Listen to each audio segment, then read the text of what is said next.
Hello friends, അസ്സലാമു അലൈക്കും. എന്റെ കഥയുടെ പേരാണ് മുത്തുനബിയും പെരും കള്ളനും.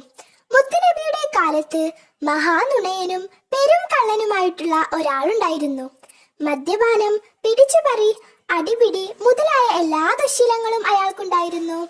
അങ്ങനെയിരിക്കെ മദീനയിൽ മുത്തുനബിയെ സന്ദർശിക്കാൻ ആളുകളെത്തി. കൂട്ടത്തിൽ അയാളും ഉണ്ടായിരുന്നു.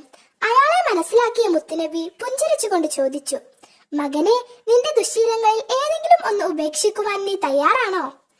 മുത്തുനബി പറയുകയല്ലേ, അയാൾ അത് സമ്മതിച്ചു. ശരി, എങ്കിൽ ഇന്നു മുതൽ നീ കളവ് പറയരുത്. അയാൾക്ക് അത് കേട്ട് ആശ്വാസമായി. മോഷണവും പിടിച്ചു പറയും നിർത്താൻ പറഞ്ഞില്ലല്ലോ, ഇനി ഒരിക്കലും നുണ പറയില്ലെന്ന് ഞാനിതാ ഉറപ്പു തരുന്നു. ഇത് സത്യം, അയാൾ ശപഥം ചെയ്തു. എന്നാൽ അതോടെ അയാൾക്ക് പ്രശ്നമായി. മുത്തുനബിയുടെ അടുത്ത് നിന്ന് തിരിച്ചു വരുന്ന വഴിയിൽ ഒരു വലിയ ഈന്തപ്പഴത്തോട്ടം കണ്ടു. ഹായ്, പഴുത്ത പാകമായ ഈന്തപ്പഴങ്ങൾ, നല്ല കോളടിച്ചത് തന്നെ. ഇന്ന് രാത്രി എല്ലാം അടിച്ചു മാറ്റണം. അങ്ങനെ തീരുമാനിച്ചാണ് അവിടെ നിന്നും നടന്നു നീങ്ങിയത്. മുത്തുനബി മോഷ്ടിക്കരുതെന്ന് പറഞ്ഞിട്ടില്ലല്ലോ. പക്ഷേ പെട്ടെന്ന് ഉയർന്നു വന്ന മറ്റൊരു ചിന്ത ആ മനസ്സിനെ അസ്വസ്ഥമാക്കി. നാളെ ആരെങ്കിലും ചോദിച്ചാലോ?